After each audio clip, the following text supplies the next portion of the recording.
Meu nome é Gisela Cristina Mendes da Silva, sou graduanda de Letras pela Unirio e bolsista IC Unirio. Integro o projeto de pesquisa denominado Teorias da Complexidade, Novo Materialismo e as Práticas de Escrita e Leitura na Experiência Acadêmica Contemporânea, coordenado pelo professor e meu orientador, Dr. Gustavo Naves Franco. O trabalho que apresentarei denomina-se Se Eu For Muito Longe, Corte a Corda, um percurso arquetípico em busca da individuação feminina em Alice Munro. A pesquisa em questão apresentou as seguintes resoluções. O processo de individuação é o conceito central da psicologia analítica proposta por Jung, uma espécie de descida em direção aos recônditos obscuros do inconsciente coletivo, onde enfrentaremos os arquétipos que lá habitam até alcançarmos certa integralidade com o arquétipo central da psique, intitulado de Self. O ego busca, então, de alguma maneira consciente e deliberadamente, compreender e desenvolver as potencialidades inatas que povoam a psique. A finalidade essencial é remeter a pessoa a si mesma, ao seu centro, à sua identidade, nos orientando para a individuação, que é sempre única e singular. A individuação talvez possa ser entendida como a capacidade de suportar uma migração de um lugar físico e psíquico para outro, usando os recursos externos e internos disponíveis. Observamos então que os arquétipos que acessamos nos orientam nesse processo através dos símbolos com os quais eles se revestem. Tais símbolos são as ferramentas que a psique utiliza para falar sobre si mesma, e o espaço do sonho é onde podemos observar, de maneira mais espontânea, o estabelecimento dessa comunicação. No entanto, Jung propôs outros métodos terapêuticos para o acesso a esses conteúdos do inconsciente, e uma dessas práticas chama-se imaginação ativa. Trata-se de um procedimento onde deixamos que as imagens fluam de forma espontânea em direção à nossa consciência. Como estamos lidando com o inconsciente, essas imagens não necessariamente serão símbolos prontos e delimitados que atendam ao sistema racional vigente, mas podem emergir como conjuntos de sugestivos sentimentos e emoções que, estimulados terapeuticamente, personificam-se por meios diversos: pintura, escrita, dança. O que esse método propõe não é apenas vivenciar as fantasias, mas integrá-las e fazer delas uma conexão entre o mundo interno e o mundo externo, incorporando o fluxo de imagens que surgem às nossas narrativas cotidianas. Diante desses conceitos, a pesquisa propõe que o ato da leitura pode resultar em um exercício de imaginação ativa. Quando concentramos nossa atenção durante um tempo considerável no exercício, percebemos que as narrativas literárias são espaços inundados de imagens simbólicas que falam por si mesmas. E quando somos afetados por seus conteúdos, incorporamos a esse ato os nossos próprios conteúdos, tanto os que nos invadem de maneira fluida, inconscientemente, como os que convocamos conscientemente. Portanto, surge dessa união uma terceira possibilidade de imagem-símbolo, e que podemos entender como enunciações do self, mensagens luminosas da nossa própria trama interna.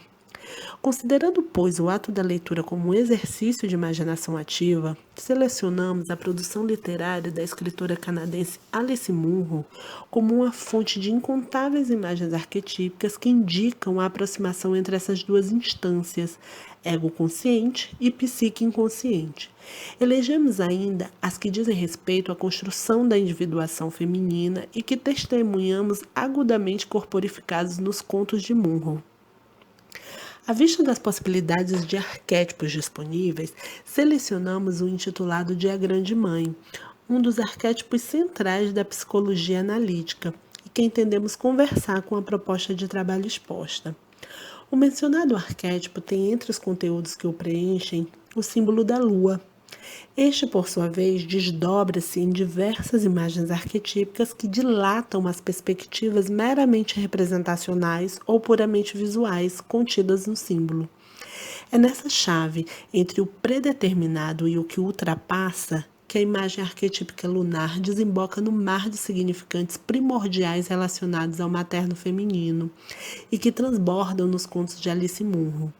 James Hillman, importante comentarista e renovador das ideias junguianas, em uma investigação sobre a imagem, coloca que uma imagem arquetípica é uma imagem rica, mesmo que aparentemente seja só uma lata de cerveja ou um Chevrolet parado no meio-fio.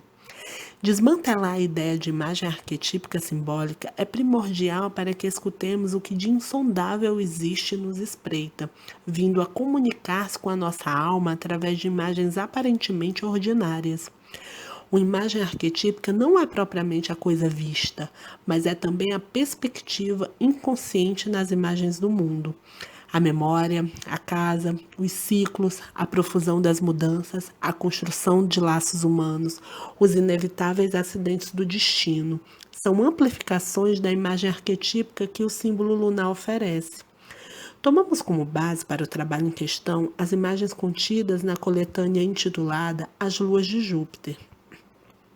Os contos aí agrupados colocam-se exatamente nesse ponto de conexão. Talvez conexão seja justamente a palavra que melhor se ajuste entre o que aproxima, consciente, e o que distancia, inconsciente.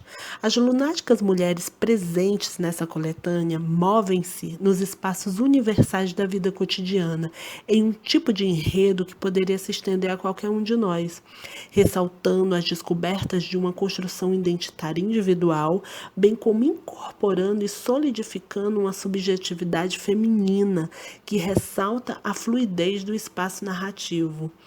O conto Shadley Fleming, presente na mencionada coletânea, é um exemplo da construção dessa subjetividade fluida, entendendo a subjetividade como uma forma de constituição do ser no mundo. As personagens ali descritas possuem identidade feminina própria, cujas bases se assentam no distanciamento entre o ocorrido, a memória, e o relatado.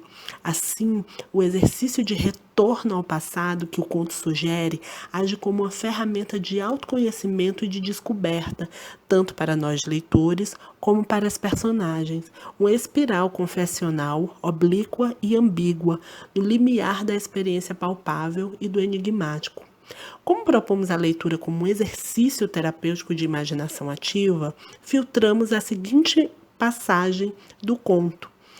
Melhor seria pensar que o tempo azedara, diluíra e tornara insípida uma cerveja que costumava borbulhar.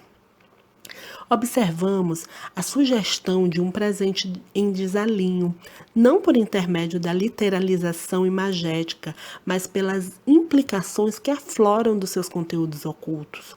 Sentimos, através de sua carga emocional, que nada mais convoca Eros e que o contínuo movimento das mudanças irá se impor sobre o futuro. Em grande parte, essa percepção acontece de maneira associativa e relacional diante do contexto da narrativa, mas se isolarmos a imagem, não nos parece possível afastar a influência dos conteúdos inconscientes que a atravessam. O conto em questão e os demais contos presentes nessa coletânea desaguam na busca conciliatória das personagens com suas questões individuais, conscientes ou não. As imagens arquetípicas despertadas fundem-se a processos da memória e prenunciam, se não caminhos, pelo menos alguns atalhos. O processo terapêutico que leva à individuação sempre ocorrerá por intermédio do indivíduo, não apenas pelo que ele pensa, mas principalmente pelo que ele é.